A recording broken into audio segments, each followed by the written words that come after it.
Hello, everyone. This is Chala Dinkoy, CEO and founder of the Repositioning Expert, coming to you with another edition of my crazy podcast, Naked Marketing, where we talk about our honest marketing mistakes that are like cautionary tales for everyone who's listening to us. My guest today is Anca Trifan from the very cleverly named Trifan Events. You see, I love that. I love that name. Welcome, Anca. Thank you so much for having me. It's such a pleasure to be here, Chala. I'm so glad you're here. Now, tell everyone what you do and who you help. Well, first, I have to do a quick disclaimer of why my voice sounds so congested. This has been a fun 1 week in the making of a cold and sinus infection that people still get, believe it or not. That has nothing to do with COVID or Omicron or whatever other variant we have going on. So I am getting used to this voice. I'm like, this doesn't sound like me. Oh, I know. But I'm so glad you're still here anyway. Yeah. So if people can get over that and know that they can get sick over the airways. My name is Anca Trifan. As you mentioned, I am a certified meeting professional and a digital event strategist, also the founder, creator, and CEO of Trifan Events, which is a boutique event planning and production agency that is offering event planning, experience design, and production management for live, virtual, and hybrid events. I also host a podcast called Events Demystified, which is packed with tips, tools, strategy for anyone, beginner or pro, in the event industry. And for the past 2.5 years, I got the chance to interview some really cool people, event professionals, local, national, global, and learn a few things, about their personal and professional experience. And to top it all off, of course, I'm also the founder of Women in Events, Technology and Production, which is a community that creates space for belonging for other women leaders in event planning, in technology, in live streaming, in content creation, everything event production. It's a force that I feel like it could be multiplied because we are dedicated to making space and supporting one another and providing expertise to other women in tech and production. And I'm a mom of 2, wife, and everything else in between, right? I mean, so many hats that we feel. I feel like there isn't one woman out there probably that doesn't feel at least 5 hats, like full time. I love it. Well, maybe not quite as many as you, but I like the association that you're talking about, the group with the women in tech.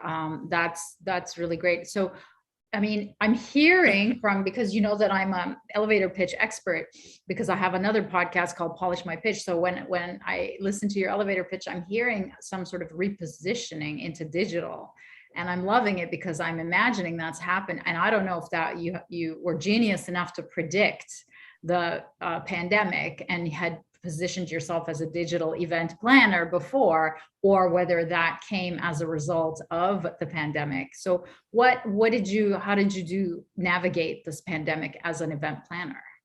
Well, that's a fantastic question and insight. Although, to be honest, I don't think any event professional had the crystal ball working properly to say that whatever this was going to be back in March of 2020 was going to last, 2 years now. And we've all, had to adapt and pivot. And I think that word has been used and abused more than we can count, and make the best out of the situation and the circumstance. For me, fortunately, because I come from a heavy event production and technology background, live streaming was not something new. Doing events digitally was not something new.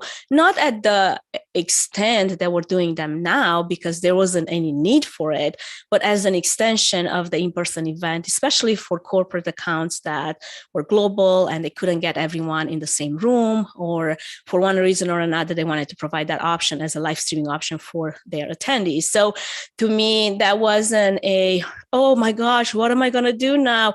Obviously, there was a moment of shock because all the accounts, all the pipeline that I was working hard on, beginning of 2020, just almost disappeared. Everyone was like, "Oh, freeze!" Yeah, I was like, "Oh God, what are we gonna do? We gotta cancel everything." No, hold off. Let's not cancel everything. Yeah, some events make sense to be postponed, which a lot of them happen to do that for the fall, which made fall become a crazy fall in 2020, because as we know, going back to in person wasn't possible, even though in the spring of 2020 everybody was hoping to. So anyway, the idea was like, well, let's figure out how we can take this event that was in person and reformat it and remarket it and turn it into a digital virtual event.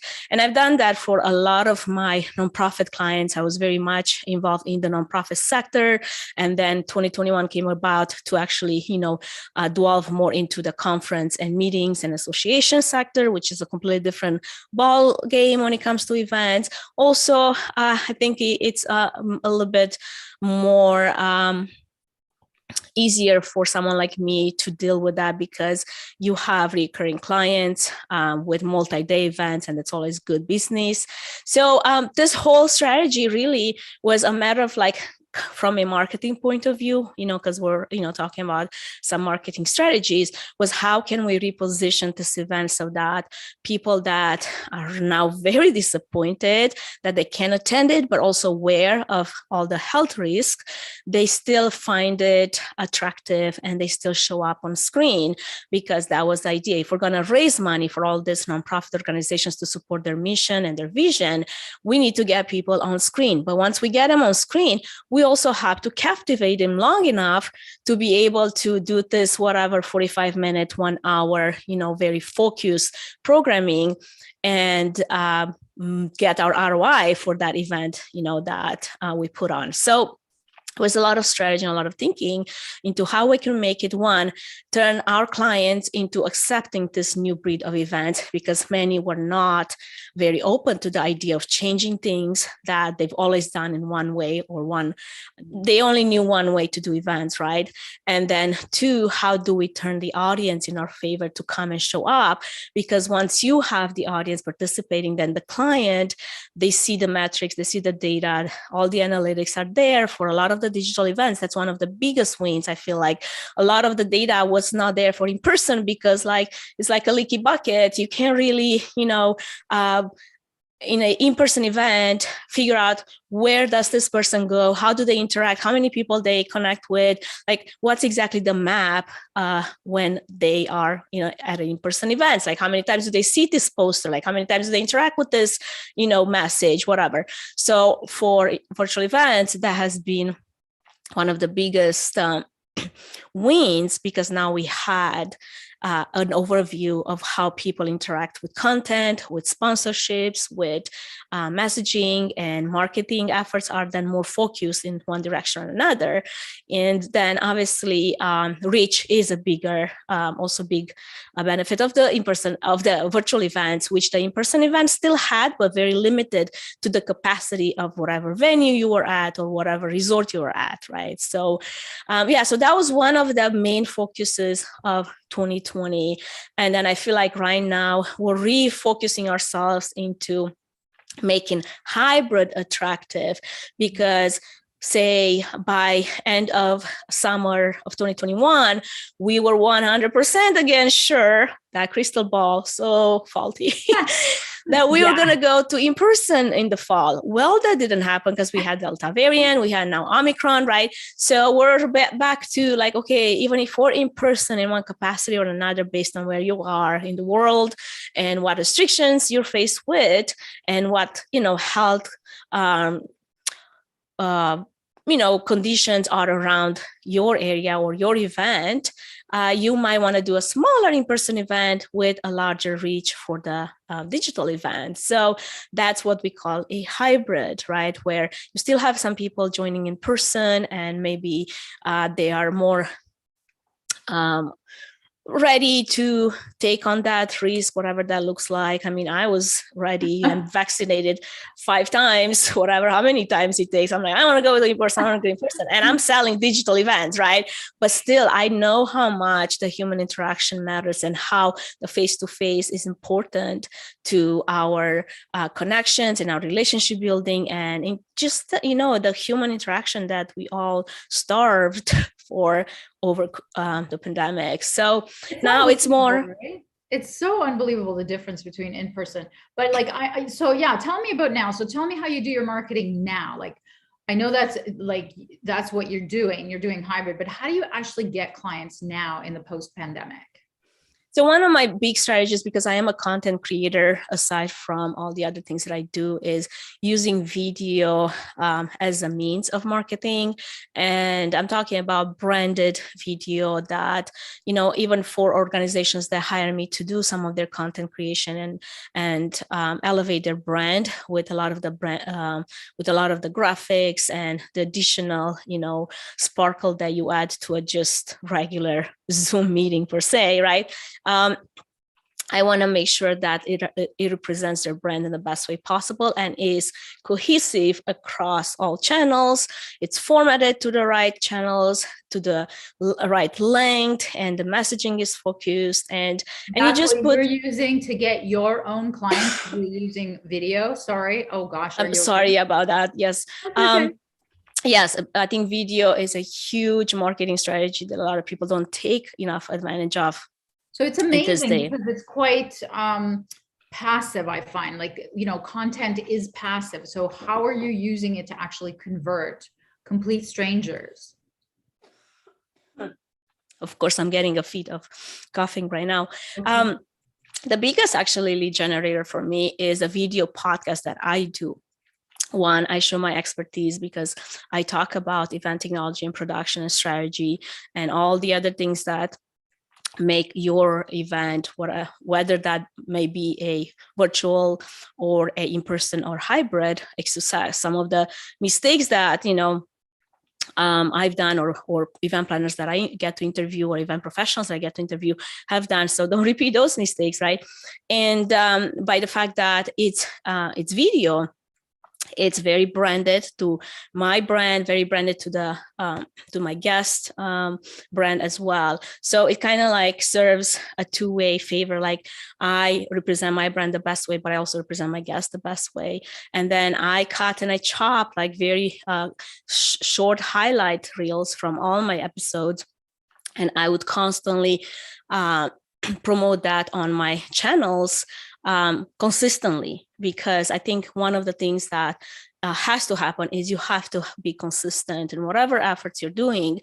There's a lot of people that start a lot of efforts, especially marketing, and then they just kind of like get lost in the process. It takes commitment, it takes work, but you have to be consistent. And then, obviously in the beginning, if you're not a marketing pro, because marketing is not really my background, I learned how to use marketing tools to elevate my brand, so much so that my brand became a threat to a lot of the other competition, because I'm always there, I'm always representing well, and I always know what I'm talking about. So those are elements that do put you in a category of an expert in your field, in your niche. My niche is super small. Like, there's not a lot of women out there that talk audiovisual productions. Like, that's just the case. Anca, I'm afraid to ask you a question because go ahead. I feel terrible. I feel like, get some water. So I was going to ask you, okay, let's talk about the naked marketing mistake. So let's get it out of the way. This is where you confess what, your most expensive or silliest marketing mistake was. Do you remember what it was? Well, let's get out of the way. Yeah. Before I start coughing, I can stop. Right. Okay. So I need to give a little bit of background on that, because come end of 2020, I was in the process of, one second.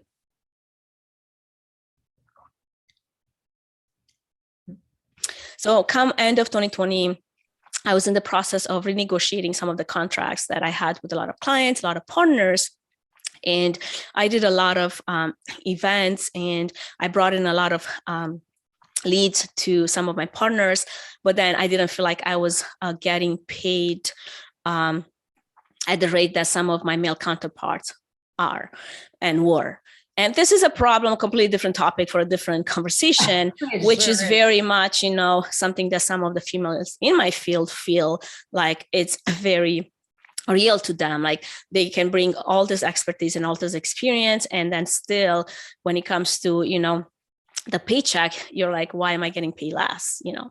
So I was relinquishing some of those, and things didn't necessarily pan out the way that I wanted to. At the same time, I'm very much a person that would never break bridges or, you know, burn bridges. If I can save the relationship, that's really my number one priority. So in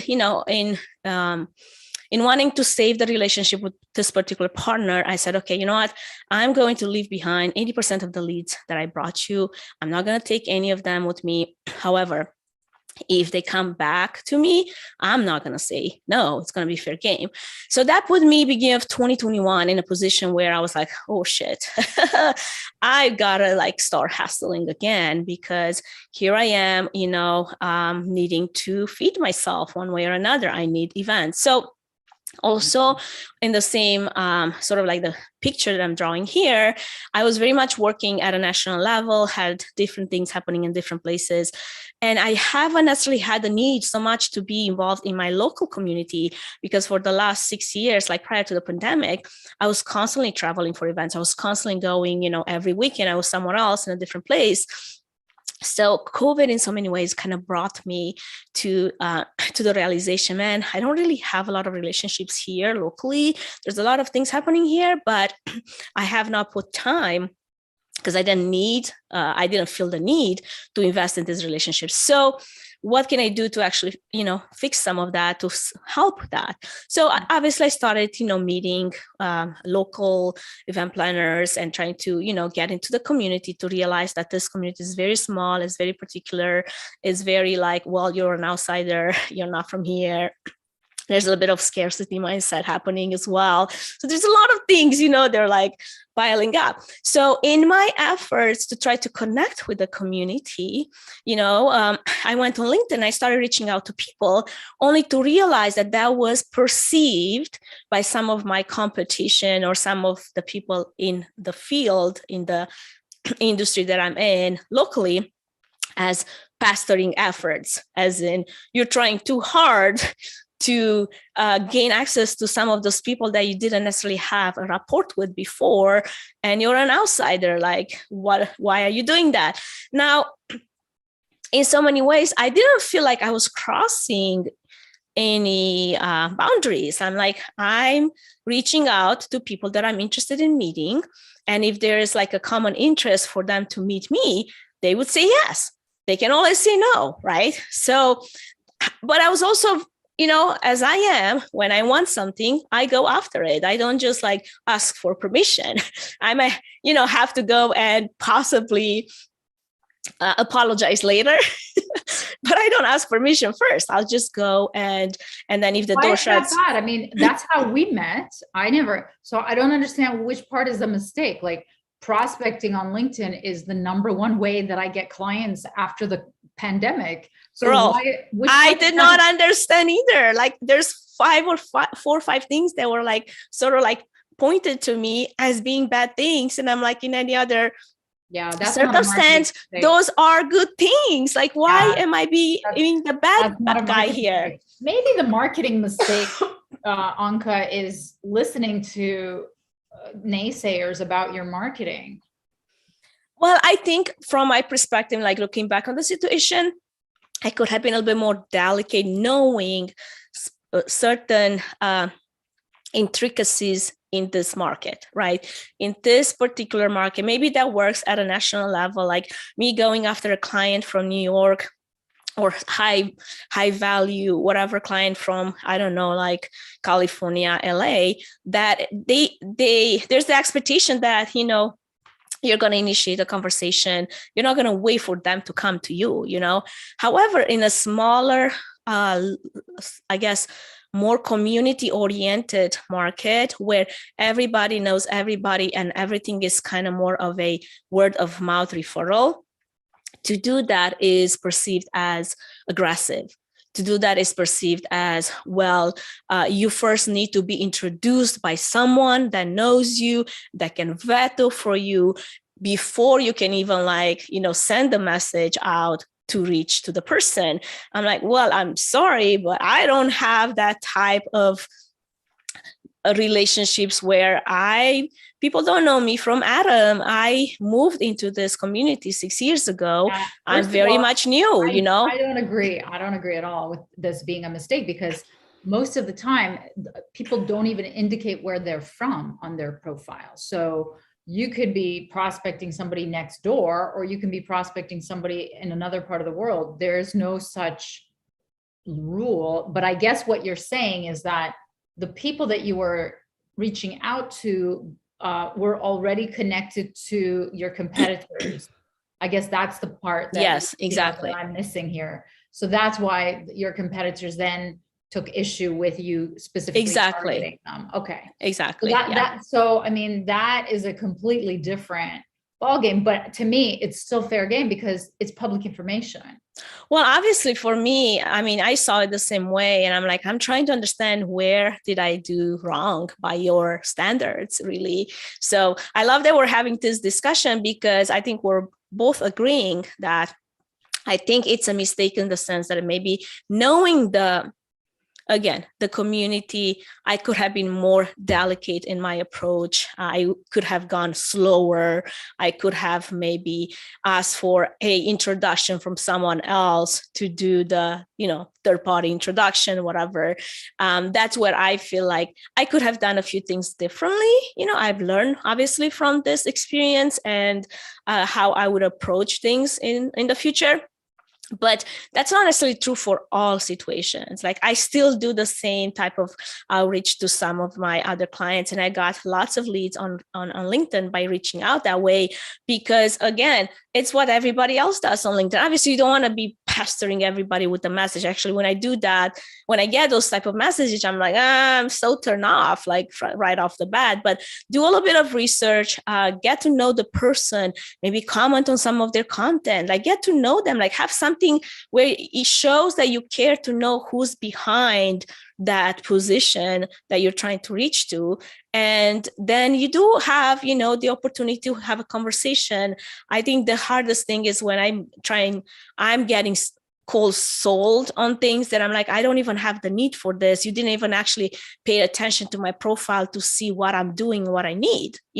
That's where it could be very disheartening when, like, well, my LinkedIn messaging inbox is full of requests like that. I'm like, I have no interest in engaging in that type of conversation, because first I want to make sure that you paid attention to what my problems are, so maybe you can offer a solution in that regard. And that's where I come from. Like, I'm looking at their profile, learning a little bit more about that, but apparently doing research in my community is perceived also as a bad thing. I'm like, nobody does that. I'm like, what are you talking about?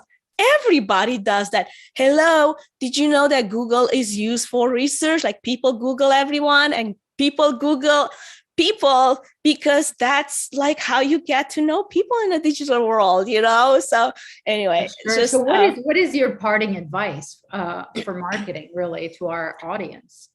Parting advice is, I think, being empathic. Here's my takeaway. Mm-hmm. Being empathic to where the other person comes from. Like, I had the opportunity to sit down with this person. I had the opportunity to actually demystify some of those perceptions that were, I'm sorry, they're very much emotional and based on your own fears. They're not based in reality.